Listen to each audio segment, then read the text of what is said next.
Hello and welcome. सर्वांचं स्वागत आहे पराग सर मॅथ्स क्लासमध्ये. तर आपल्या जेईच्या PYQ सिरीजमध्ये आपण रिसेंटली झालेल्या एक्झामची PYQ सॉल्व्ह करतो. तर जानेवारी फर्स्ट शिफ्टमधला हा क्वेश्चन आहे. सोपा क्वेश्चन आहे, डेफिनेट इंटिग्रेशनशी रिलेटेड. आता आधी फंक्शनवर लक्ष द्या की एक फंक्शन दिलं आहे आपल्याला. ते फंक्शन केव्हा मिळणार? इंटिग्रेशन केल्यानंतर. इंटिग्रेशनमध्ये दोन गोष्टी न्यूमरेटरमध्ये आहे.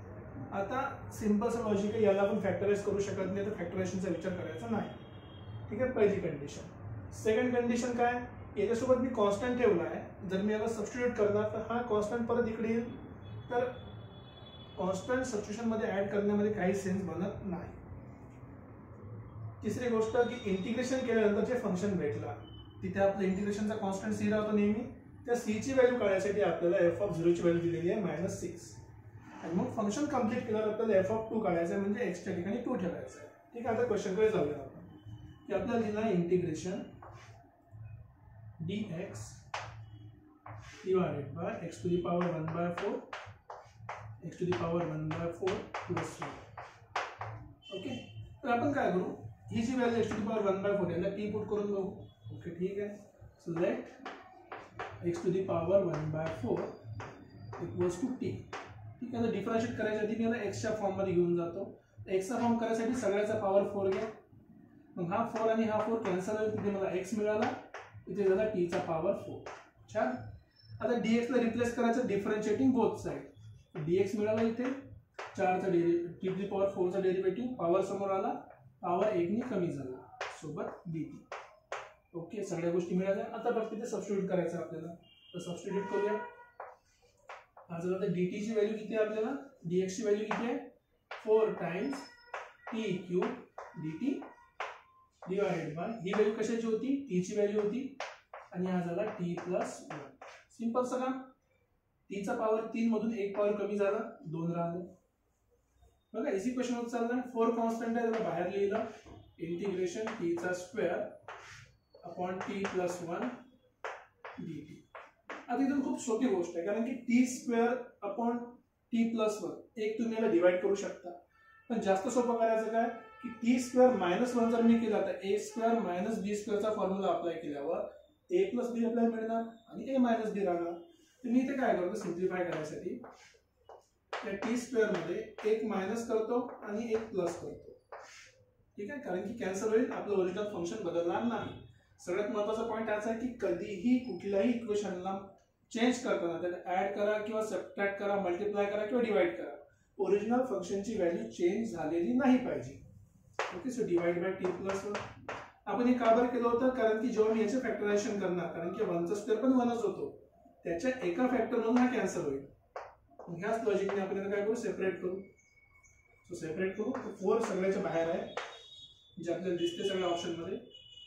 पहिल्या इंटिग्रेशन मध्ये मी या टी स्क्वेअर मायनस 1 स्क्वेअर आणि खाली आहे टी प्लस 1 dx प्लस दुसऱ्या इंटिग्रेशन मध्ये dt my bad dt upon T plus 1. बघा, सिंपल से इंटिग्रेशन आहे, काही मोठं काम नाही. 4 बाहेर ठेवलाय. त्याचे दोन फॅक्टर जर मी केले तर एक टी प्लस 1 मिळाला, एक टी मायनस 1 मिळाला, divided by T plus 1 dt plus याचं इंटिग्रेशन 1 अपॉन समथिंगचं इंटिग्रेशन झालं, natural log of t plus 1, आणि फायनली इंटिग्रेशनचा कॉन्स्टंट सी, तो ब्रॅकेटच्या बाहेर आहे. राईट, एक कॅन्सल, फक्त टी मायनस 1 आहे. आता फॉर्म्युला अप्लाय करा. टी मायनस 1 मध्ये टीचा इंटिग्रेशन केलं तर टी स्क्वेअर बाय 2 आला.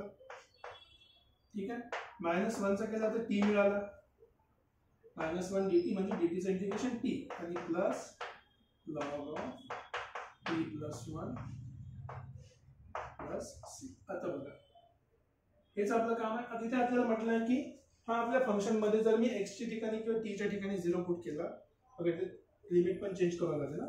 सपोज x इक्वल टू 0 जर पुट केला, which implies that t is also equals to 0 चा पॉवर 1/4, तो पण असतो 0. तर t ची व्हॅल्यू पण आपण 0 ठेवू शकतो. So this becomes f of t. आणि किंवा तुम्ही दुसरं पण मेथड यूज करू शकता की f ऑफ t मध्ये जर x रिप्लेस केला तर f ऑफ x मिळेल. So let's put t equal to 0 input 0 राहिलं तर फंक्शनची व्हॅल्यू बदलत नाही. So t equal to 0 put केलं तर 4 बाहेरच आहे.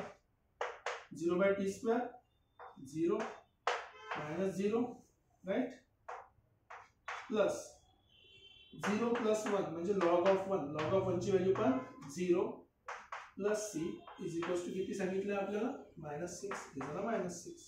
सो 0 सोबत मल्टिप्लाय करा, कॅन्सल, c इक्वल टू मिळाला -6. सो फायनली c च्या ठिकाणी मी काय लिहिणार आहे आता -6. So this is equals to -6 plus 90% काम झालं. आता या फंक्शन मध्ये आपल्याला काढायचं आहे f(2). So put t equals to 2. ठीक आहे. परत सांगतो, दोघांमध्ये अजून सॉल्व्ह करायच्या आधी मी इथे x ची व्हॅल्यू वापस पुट करायला पाहिजे, हे करेक्ट आहे. पण मी डायरेक्ट व्हॅल्यू का बरं पुट केली, कारण की x ची व्हॅल्यू 0 साठी पण t ची व्हॅल्यू 0 राहणार आहे, म्हणून इनपुट 0 राहील फंक्शन मध्ये, तर आन्सर काय राहणार आहे -6. तुम्ही व्हेरीफाय करू शकता x ची व्हॅल्यू पुट केल्यावर, किंवा पुट t इक्वल टू 2 करण्याच्या ठिकाणी मी आधी काय करतो ना, सिम्प्लिफाय करतो. सिम्प्लिफाय कसं करणार आहे, x च्या फॉर्म मध्ये. t इक्वल टू काय होता, t equal to x⁴. So हा मला मिळाला फंक्शन मध्ये. आधी फंक्शन पुट करूया. 4 टाइम्स t च्या ठिकाणी x⁴ तर 2/4 झाला, divide by 2 minus x⁴ right, plus log of x⁴ plus 1. आणि आता आपल्याला c ची व्हॅल्यू मिळाली आता -6. हे आपलं ओरिजिनल फंक्शन झालं. इथे पण तुम्ही 0 पुट केलं तर 0 0 0 log 1 0, c ची व्हॅल्यू आहे तीच राहणार, बदलणार नाही. नेक्स्ट f(2) करायचं, so put f(2). So 4 times बघा 2 चा पॉवर 1/2, 2 चा पॉवर 1/2 म्हणजे √2. ठीक आहे, 2 चा पॉवर 1/2 म्हणजे √2 डिवाइड बाय 2. सो 1/√2. पहिल्या स्टेप मध्ये 1/√2 आलं पाहिजे राईट. नंतर डायरेक्ट x ची व्हॅल्यू, सो बेसिकली -2 चा पॉवर 1/4 तसाच राहील, -2 चा पॉवर 1/4. हे दोन ऑप्शन कटले आपले ऑलरेडी. पहिला दोन ऑप्शन पैकी चेक करायचं आहे, प्लस log ऑफ 2 चा power 1/4 plus 1 not complete -6. So option 1 हे आपलं आहे करेक्ट आन्सर. सिंपल सा क्वेश्चन आहे, थोडंसं कन्फ्युजन सबस्टिट्यूशन मध्ये राहू शकते, पण ते पण करायची आपल्याला गरज नाही. ऑप्शन सोपा आहे. इथे मुद्दा म्हणून मी t इक्वल टू 0 पुट करून दाखवलं, कारण काय की x ची व्हॅल्यू 0 पुट केल्यावर t चा असं 0 असेल तर ओरिजिनल फंक्शनची व्हॅल्यू ॲट 0 सेमच राहणार. ठीक आहे, म्हणून पुट केलं. पण t च्या ठिकाणी मी 2 पुट नाही करू शकत. का बरं, कारण की तुम्ही जर t च्या ठिकाणी 2 पुट केला, x ची व्हॅल्यू बदलेल ना. म्हणजे जर मला लिमिट चेंज करायची असेल तर 2 चा पॉवर 1/4 इक्वल टू t होणार. जर x इक्वल टू 2 पुट करायचं असेल तर t इक्वल टू किती होणार 1/4. तर t च्या ठिकाणी 2⁴ पुट करा, इथे पण पुट केला तरी तुमचा आन्सर हेच आहे. अशा प्रकारे आपण हा क्वेश्चन सॉल्व्ह केलेला राईट. आता वळूया आपण नेक्स्ट क्वेश्चन बघूया परत. ओके.